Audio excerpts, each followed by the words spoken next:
Muy buenos días, me presento. Soy Andrés Felipe López, integrante del Grupo 1 de Topografía, el cual está conformado por Cristian Figueredo, Heidi Barón y Snyder Piraván, y mi persona. En este video vamos a hablar sobre el cálculo de coordenadas en una práctica de campo de poligonal abierta y también vamos a explicar la diferencia entre la exactitud de coordenadas calculadas manualmente con una estación total y las tomadas con un celular. Ahora les voy a explicar el proceso de cómo hallamos las coordenadas tomadas desde un celular. Pues este proceso fue bastante sencillo. Nos ubicamos en cada uno de los 13 deltas establecidos en el recorrido de la poligonal abierta y en cada punto colocamos el teléfono exactamente sobre estos. Pues usando el GPS del celular registramos los valores de la latitud y la longitud que el dispositivo mostraba para cada delta. Y pues estos datos los almacenamos en una tabla para luego compararlos con las coordenadas calculadas manualmente y las obtenidas con la estación total. Más adelante nos vamos a dar cuenta que aunque el método del celular es práctico y rápido, se va a notar que las lecturas no son siempre estables, ya que dependen de la precisión del satélite, la calidad de la señal y el tipo de dispositivo. Mencionamos anteriormente a cada uno de los deltas, lo que hicimos fue tomarles la latitud y la longitud del delta 1 al delta 13, y de esto fue un proceso, como había mencionado, sencillo, ya que lo único que hicimos fue pasar del elipsoidal utilizando el Magna Pro a pasar las coordenadas origen nacional, y con esas nuevas coordenadas lo que hicimos fue llevarlas al Google Earth Pro para tener una representación gráfica de dónde están ubicados los deltas con las coordenadas tomadas desde el celular. Ya próximamente voy a mostrar el gráfico cuando terminemos los cálculos de la poligonal abierta. Tenemos nuestra tabla de cálculo, la cual utilizamos para ordenar y calcular todos los datos necesarios para al final conseguir las coordenadas. Primeramente, lo que hay que hacer es hallar el ángulo corregido, y esto se halla teniendo el error y el ángulo medido por la estación total. Entonces, el ángulo corregido, como podemos observar, su fórmula es el ángulo menos el error de los ángulos, pero no tenemos el error de los ángulos, y este se halla con la sumatoria de los ángulos menos n, que es el número de ángulos por 180 grados, esto restado por el azimut final menos el azimut inicial. Primero debemos hallar lo que es la sumatoria de ángulos, que es igual a la suma, como su nombre lo dice, de cada ángulo. En total son 11. Y luego tenemos que hallar la multiplicación del número de ángulos, que es n, como ya les mencioné, el número de ángulos por 180, que esto nos da un total de 1980 grados, 0 minutos, 0 segundos. Y la sumatoria de los ángulos nos da que es 1987 grados, 51 minutos, 9 segundos. Cabe recalcar que el azimut final sí nos dio en clase a cada uno, y el azimut inicial ese lo calculamos en campo. Reemplazándolo en la fórmula sería la sumatoria de ángulos, que sería 1987 grados, 51 minutos, 9 segundos, menos 1980 grados, 0 minutos, 0 segundos.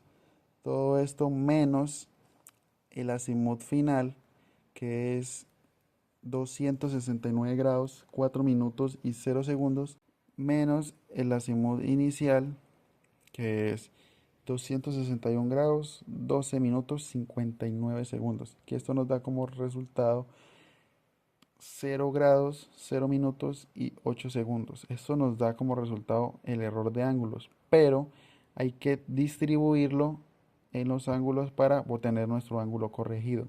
¿Cómo se hace esto? El error de ángulos dividido en el número de ángulos. O sea, sería ese 8 segundos dividido en 11, que sería el número de ángulos que tenemos.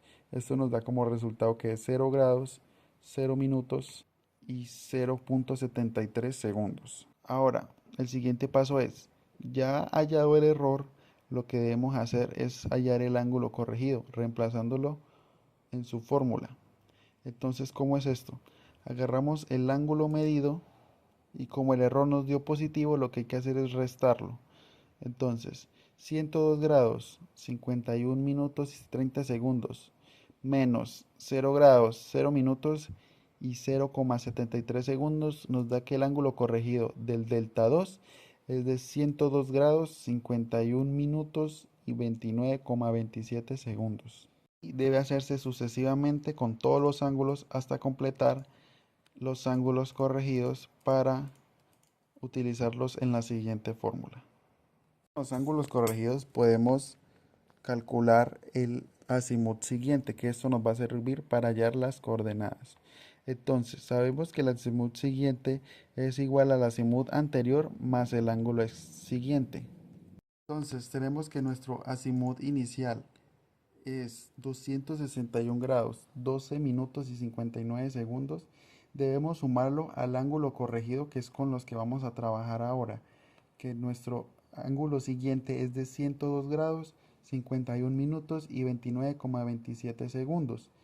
Esto tenemos que sumarlo, nos da como resultado 364 grados, 4 minutos y 28,27 segundos. Bueno, pero entonces como tal, este todavía no es nuestro azimut, porque nosotros tenemos que si el azimut siguiente es mayor que 180 grados, se le debe restar 180 grados. Pero si es menor que 180 grados, se le debe agregar 180 grados. Entonces volvemos a nuestra tablita. Como en este caso nos dio que es un azimut de 364 grados, 4 minutos y 28,27 segundos, esto es mayor a 180 grados. O sea, lo que debemos hacer es agarrar eso y restarle 180 grados. Y esto nos da como resultado 184 grados, 4 minutos, 28,27 segundos. Se debe hacer así continuamente con todos los deltas hasta llegar al azimut final. Este azimut final nos debe dar igual al que se nos dio en clase. Sí, con la distancia ya obtenía que fue calculada en campo y con el azimut de cada uno de los deltas ya podemos hallar lo que son las coordenadas. Para las coordenadas en norte se utiliza lo que es el coseno y para las este se utiliza el seno. Entonces para hallar las coordenadas en norte vamos a reemplazar lo que es la norte inicial. Por ejemplo, vamos a hallar lo que es la coordenada del delta 2. Entonces vamos a iniciar con el norte inicial, que es 2.146.225,245 metros. Y esto más la distancia por el coseno del azimut. Entonces, y esto nos da como resultado al reemplazarlo y calcularlo, nos da como resultado 2.146.202,807. Esta es la norte de ese ángulo, esta es la norte del delta 2. Ahora, vamos a hallar la este, que es lo mismo, pero esta vez se utiliza el seno del azimut. Entonces tenemos la este inicial, que es 5.067.739,609 más la distancia por el seno del azimut, y esto nos da como resultado que es 5.067.709,172 metros. Entonces ya tenemos la norte y la este, y así sucesivamente hasta hallar hasta las coordenadas del delta 13. Luego, en nuestro caso, lo que hice fue utilizar de nuevo el Magna Pro y estas coordenadas en origen nacional pasarlas a lo que es helizoidal. Podemos observar, por ejemplo, estas las coordenadas del delta 1, el del norte y en este, recuerden en metros, y vamos a darle calcular para que nos las den helizoidal para luego ubicarlas en marcas de posición en el Google Earth Pro para que nos muestre si nos quedó bien y que se marque donde pusimos los deltas. Pues nosotros calculamos y nos da que la latitud es 5 grados 19 minutos con 23,1 segundo en el hemisferio norte y la longitud es de 72 grados, 23 minutos con 18.2 segundos en el hemisferio oeste. Bueno, aquí tenemos lo que son las coordenadas, pero tomadas con el celular. Vamos a ir agregando una por una las coordenadas calculadas con la estación y los cálculos que ya hicimos. Como podemos observar, pues se ve bastante bien, pero al momento de agregar las siguientes puntos que fueron con la estación, se van a dar de cuenta que en algunos momentos, en algunas partes, va a haber una diferencia bastante alta. Al momento, obviamente, desde lejos no se va a ver mucho, pero si nos acercamos, se va a notar la diferencia y la exactitud que tiene al trabajar con la estación total. Entonces, comencemos. Lo que fue el delta 1 con la estación, pues tomé el mismo, pero de ahí adelante lo que hice fue utilizar como tal las fórmulas. Entonces, el delta 2 vamos a empezar a ver las diferencias. Por ejemplo, el delta 2, si ve que nos da una diferencia. De lejos no se nota tanto, pero de cerca sí se logra apreciar la exactitud. Por ejemplo, aquí nos está botando con el celular, que estamos por acá en lo que es los árboles, pero como tal nos hicimos fue aquí en el borde de la vía. Listo, pasamos al delta 3. Este, pues sí, ya es un poco más parecido, no hay tanta diferencia, es muy similar. Pasamos al delta 4 con la estación. Podemos observar más cerca que va casi por lo mismo, pero es más abajo. Más adelante vamos a ir dándonos de cuenta que cómo va a ir cambiando. Vamos con el delta 5 por la estación, pues nos da que nos dio aquí. Nosotros prácticamente aquí está el delta y nos da bastante similar. Ahora vamos con el delta 6. Vamos a agregarlo y el delta 6, si ve que ahora sí se va viendo más diferencia, porque aquí con el celular nos bota que estamos por acá en los árboles, pero nuestro delta está ubicado en el borde de la vía. Listo.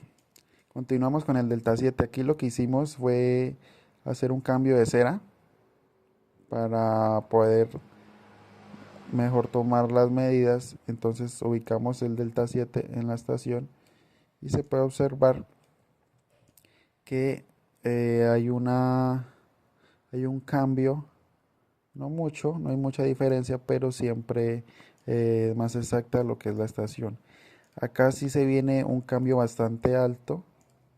Por ejemplo, aquí viene la vía y nosotros nos hicimos aquí, como siempre, en el borde de la vía.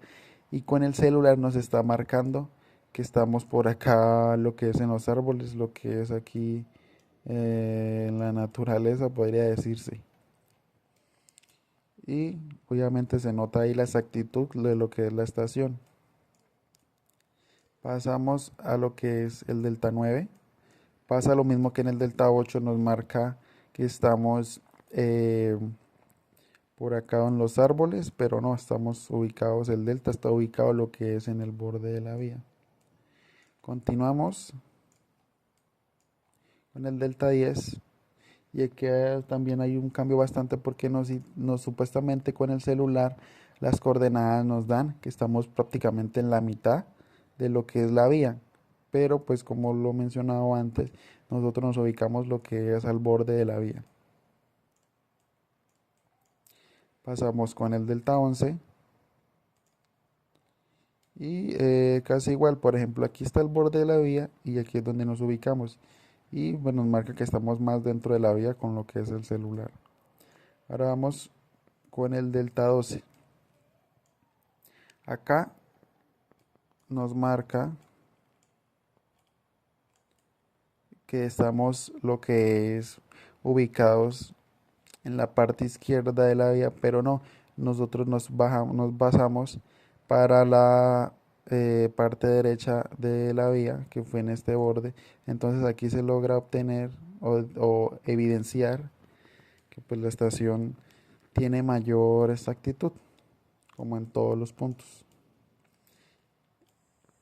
Y para finalizar, aquí este es el mayor, eh, la mayor diferencia que se evidencia, que al agregar al delta 13 nosotros lo ubicamos lo que fue donde está el portón de salida de la universidad, y el delta 13 tomado con el celular nos da por acá dentro de estos árboles. O sea, hay muchísima diferencia lo que fue en esta parte, porque como tal, como lo mencionaba antes, agarramos todo lo que fue el borde de la vía y el delta lo marcamos lo que fue ahí en el portón de la universidad, de la salida. Aquí podemos ver cómo nos queda nuestra representación gráfica de todo el tramo de la vía que hay en la Unitrópico, que fue nuestra poligonal abierta, desde el inicio hasta la salida.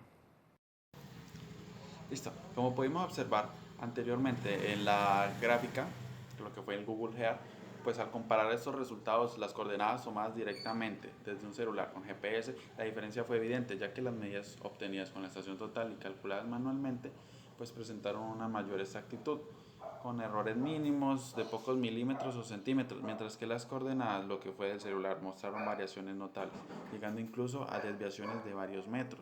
Pues esta diferencia se debe principalmente a la precisión instrumental y al tipo de sistema de posicionamiento utilizado, pues ya sabemos que mientras la estación total emplea lecturas ópticas y electrónicas de alta resolución, el GPS de un celular pues tiene un margen de error mayor debido a factores como la señal satelital, las interferencias y limitaciones del propio dispositivo. En conclusión, el cálculo manual apoyado por Entonces, pues, en conclusión, el cálculo manual apoyado por instrumentos topográficos profesionales sigue siendo mucho más confiable. No, pues, en conclusión, el cálculo manual apoyado por instrumentos topográficos profesionales sigue siendo mucho más confiable para trabajos de ingeniería. No sé. En conclusión, el cálculo manual apoyado por instrumentos topográficos profesionales sigue siendo mucho más confiable para trabajos de ingeniería y levantamientos de precisión. Y pues muchas gracias por ver el video y espero les haya gustado y hayan entendido.